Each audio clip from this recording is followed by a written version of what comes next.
Welcome to the Art of Healing podcast, the podcast that is dedicated to helping you connect with your mind, body, and spirit. This is Charlize, physician and Reiki master, and thank you so much for joining me. I would like to remind you that although I'm a physician, the information you receive in this podcast is for educational and entertainment purposes only. You can find my full disclaimer at my website, www.healingartshealthandwellness.com. If you like what you hear on this podcast, sign up for my weekly newsletter. Check your show notes for more information and for the link to sign up. Thank you.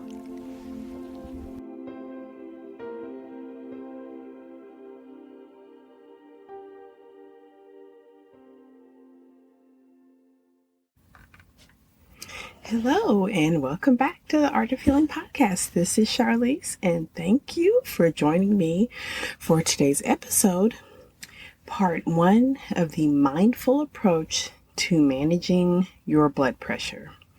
So, for the month of August, I mentioned the very first podcast that I wanted to focus on blood pressure, particularly high blood pressure, for a specific reason, because I'm working on a project. And so we've been using the podcast to explore blood pressure. How do you check it? Ways to check it. So if you're tuning in and you didn't catch the last few episodes, it's not necessarily required, but just so you know that we did cover how to check blood pressure, the best ways I recommend to do that. We covered what could be causing high blood pressure. So for today's episode, we're going to discuss the mindful lifestyle approach to manage blood pressure. Just to make the listeners aware, of course, high blood pressure can be a very serious medical diagnosis, and you really can't manage a diagnosis of high blood pressure by yourself. So you do want to make sure you are seeing a physician, you're being evaluated, you're being treated, and depending on your treatment options, you want to be full disclosure with your provider if you're wanting to do supplements or a lifestyle alteration to manage your blood pressure. Oftentimes, high blood pressure may require medication because of the very serious consequences that can occur if we don't get the blood pressure corrected. So the following recommendations I'm offering can be used in combination with your medical treatments. If you've previously been diagnosed or recently diagnosed and you're on medication, these are recommendations that you can actually still do to support healing your blood pressure.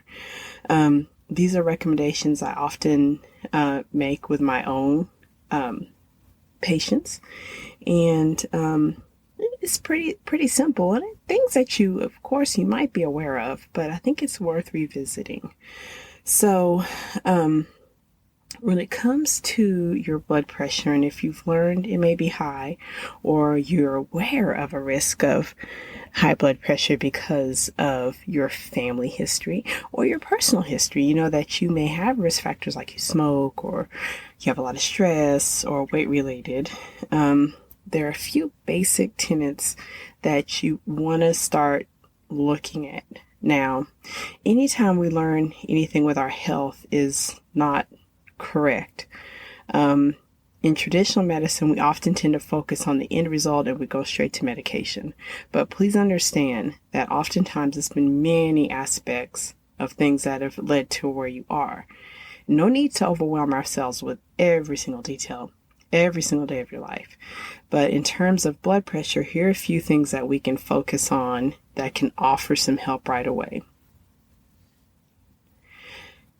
You do want to be looking at your diet, and if you've been diagnosed with high blood pressure or you've been doing some reading, you're probably aware of what you should be avoiding, what you maybe should be including.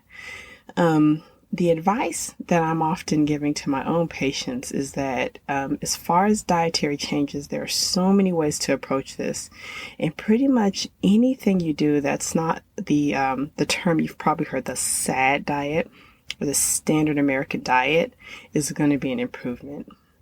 the standard American diet, which I do hope we find a better name, but this is more of a convenience diet. So if you have a busy lifestyle and your dietary intake may be focusing more on convenience foods, fast foods, so foods that are pre-made, if the foods are pre-packaged. Unfortunately, those foods are likely to contain lots of sodium, lots of other salts. So we talk about salt, sodium chloride, but there are other salts that we don't want our body getting too much of. But often, if foods are pre-packaged or preserved, they have to contain a lot of salts because it's part of the preserving process. Essentially, if the foods are being managed or manufactured in any way that makes the food vastly different from its source, it's going to be questionable if this should be in your diet, if this wouldn't be causing you to have health-related consequences, and if it's time to remove this from your diet. Now, when I'm working with my own patients, I have to be cautious because when we start dealing with lifestyle, this is often where it can get very difficult because, everyone's trying to survive and everyone's got to get through their days. And depending on a person's life and what's going on, to tell them everything they're eating is wrong and it's terrible, that's very hard to hear. It's overwhelming, and it's going to make make you feel like there's nothing you can do to make your health better. But the catch-all advice I give, the overarching advice, then you can fill in the blanks from there, is that if the food looks vastly different from its source, then it shouldn't be part of your diet. And that basically means if it's overly processed, overly manufactured, overly managed, the health consequences it could have could be major, and it should not be part of your diet. So when you're working with your diet and you're trying to heal blood pressure, this would look like straying away from foods that are in the center of the grocery store and moving more towards the foods that are on the peripheral of the grocery store. So the instructions I usually give my patients, because, for many of them, they're already overwhelmed with medications and labs and everything else, is the next grocery shopping trip. When you start shopping, start in produce. And you want to fill up most your cart with what's in the produce aisle. The next, you want to head to the butcher's part, and you're going to, follow advice as far as healthy proteins, although you may need far less than you would have normally bought because we want to move you more towards most of your intake being plant-based. And then you can fill in the blanks with healthy bulk foods like nuts and healthy grains that are going to be in the bulk foods aisle. So they're not packaged that pretty. They're just there. You have to package those yourself. And if that's most of what's in your shopping cart, that means that your shopping, your price tag will probably actually drop because you're buying less of the processed food. Of course, you will have to cook it yourself. So that's why I advise patients to start maybe looking into some cookbooks.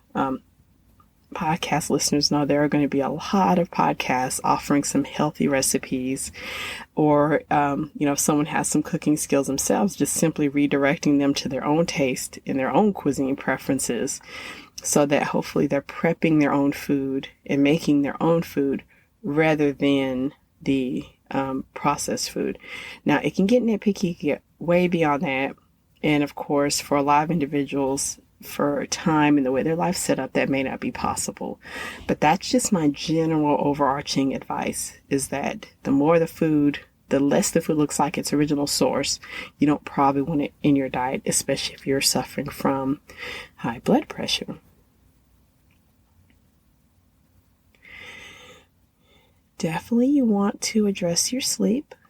And the overarching advice I usually let my patients know is let's make sure you're getting enough sleep. So let's make sure your bedtime is really a good bedtime. Let's make sure that you're not overstimulated all throughout the evening and then trying to force yourself into sleep. Much as your children need a bedtime and a bedtime routine, you as an adult need a bedtime and a bedtime routine, so that you should be thinking of your evenings, whether it's time to get more done or being more productive, it's time to be winding down and relaxing, and even realizing that we may want to move the bedtime up, knowing that you may not be very sleepy at one potential bedtime, but we should hopefully be more relaxed by the time we get there, so that we're disengaging from the phones and the internet and screens, and maybe turning off the TV and kind of just winding things down. Although my my voice is relaxing, and sometimes I laugh at myself because I think my voice is very dull. So you can listen to some of my podcasts to help you relax, because I do talk very slow as a habit. It's not even personal on purpose. So just joking, but definitely having your bedtime is mindful and intentional, understanding you're going to relax, you're going to wind down, and wind down time is individual. But if you start your day, for instance, that you have to be at work at 8 in the morning, you may be waking up around 6 in the morning to get everyone squared away and yourself squared away, so that the night before, your wind down process may need to start at 7 p.m. I know it seems like a lot, but, maybe just recalling that, like, you may like to do things like read or journal or some quiet task. Maybe this would be a good time for that. Again, I understand with lifestyle, by no means am I saying overhaul everything, but simply just having a look at what your evenings look like, and maybe sort of orienting those to more of a relaxing regimen as a habit, not that it has to be that way all the time. Exercise is always going to be recommended in the management of healthy blood pressure.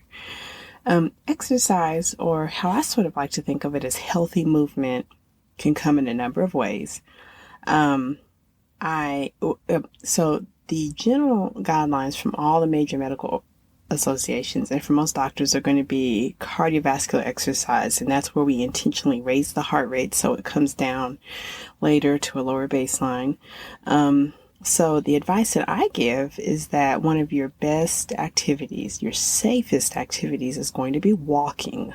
Now, if you want to do more than that, that's fine. Of course, if you've got medical clearance, you discuss with your care providers, because definitely if you have a diagnosis of one or more related cardiovascular issues, let's make sure that your physicians have deemed it safe for you to exercise. So let's make sure that there aren't any limitations on you.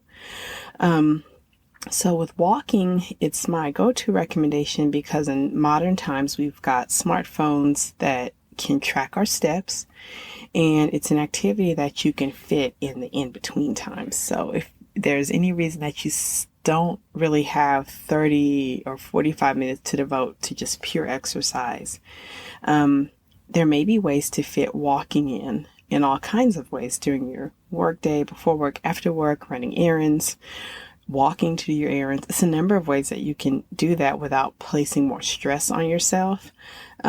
Used to be, when I was a younger physician, I would give different recommendations, but I found that as far as my recommendation for a healthy movement, when we're dealing with blood pressure, I'd say start with walking, making sure you're getting enough steps.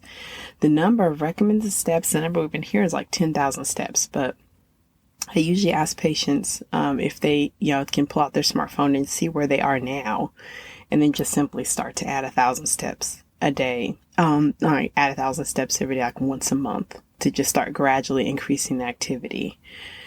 You can definitely consider other types of healthy movement, but I have found that when we're giving lifestyle recommendations, it's so easy to start overwhelming and overthinking and start thinking of kind of rabbit hole type ways to approach this that will sort of put you into an analysis paralysis, and then nothing gets done. So, course, I love yoga and I practice yoga at home. So yoga can be part of your regimen and definitely can help with blood pressure. But for instance, if you don't practice yoga and you don't have a yoga mat, you don't know where to find a yoga mat, it won't help me already if I'm already giving you lots of instructions and then on top of that you have to add another layer. Or if you don't have a fancy exercise bike at home, but you pick that and you may have to invest like a few $1,000s to get the one that you want. That's too much if we want some changes right now. So any sort of healthy movement we can invoke like that day or the next day is what I lean towards. So for most of us, it's going to be simply just walking.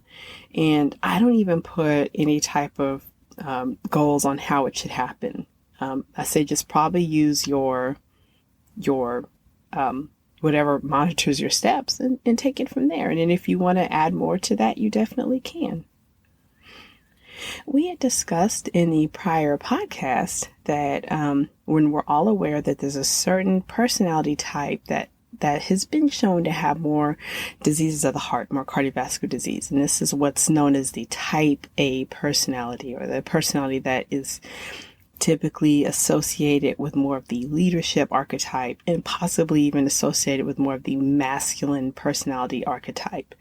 I try not to stereotype too much because I think all of us can be type A. All of us can be controlling at times. It depends on the situation that we're in. But one way in your mindful approach of managing your blood pressure, you can start to examine, something you might want to approach differently are your relationships. And I mean relationships across the board with every being you interact with. So if your blood pressure is starting to run high, it may be a good time to start using observation, which as time goes on, we'll discuss the power of observation, the practice of observation. But you may want to observe your relationship with the closest, so with your spouse or with your kids. You may want to observe your relationships with your friends and with your extended family.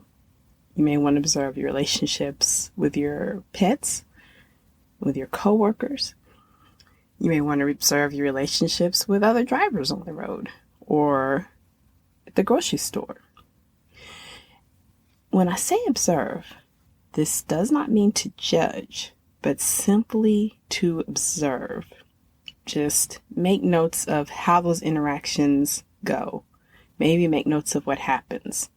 But what we would want to know is if maybe you're taking a controlling sort of attitude into many of these relationships, meaning you may be carrying the bulk of the burden of the transaction. Do you always have to carry it? Does it always need you to carry that much of it? And again, it doesn't mean that you change, or it doesn't mean that there's even a problem. But if you've, recently learned you have high blood pressure, if you've had it for a while, that's a place you can start to do some self-examination and wonder, how much control are you exerting? So an example, because I treat patients and my patients are human, there is, and I am the physician, they are the patient. There's a big temptation for me to want to take a very controlling nature of, I say this, you do that. And there may be times where there's it could be endangering someone's life where I may need to lean more towards that. But the reality is that I don't live in that person's shoes. I don't know what they're going through. I'm getting a snapshot of their life. So as I'm working with patients, is it better for me to tell them, well, I say, I'm the authority, you do what I say? Or maybe take a different approach where, I offer my recommendation. I show them some of the benefits and some of the risks. I show them the benefits and the risk of my recommendation. And then I inquire about how they feel and what they think should happen next, and make sure that we are aware of the patient's goals. So by taking a less controlling approach, just even with my own patients, and understanding the knowledge of, here's the health risk we're dealing with, here's what we want to prevent, but then making sure that I don't just inflict my own will upon them, that there's an understanding that this is a transaction that no one needs to carry all the burden in this transaction. So just simple observation, knowing where you're controlling. And again, it doesn't mean, and don't judge yourself if you decide to do this. It's not about self-judgment at all. It's just about acknowledging that there may be a habit that you're moving through life where it is creating more stress in you by feeling that you carry the burden of the world with you. So thank you so much for joining me for this Art of Healing podcast. I always appreciate your time, and I do hope the topic has been useful. I mentioned that I'm working on a project that has got my attention on blood pressure and the health of blood pressure, and I'm really looking forward to sharing with the listeners as this project grows the progress. So if you'd like to be updated, definitely you can sign up for my newsletter, and I'll place a link in the show notes. Thank you so much for joining me, and we will be coming back together next week, which we will discuss the second part of the mindful approach to high blood pressure and how we can do that. And we'll finish the month with a little bit of a meditation practice. Thanks so much. Bye-bye.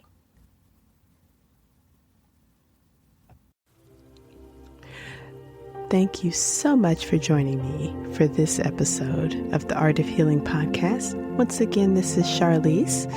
You can find out more about me at www.healingartshealthandwellness.com. Did you know I have a blog as well as online courses? Check your show notes to sign up for more information about healing arts, health, and wellness. Thank you. Please feel free to share this episode with your friends, family, and loved ones.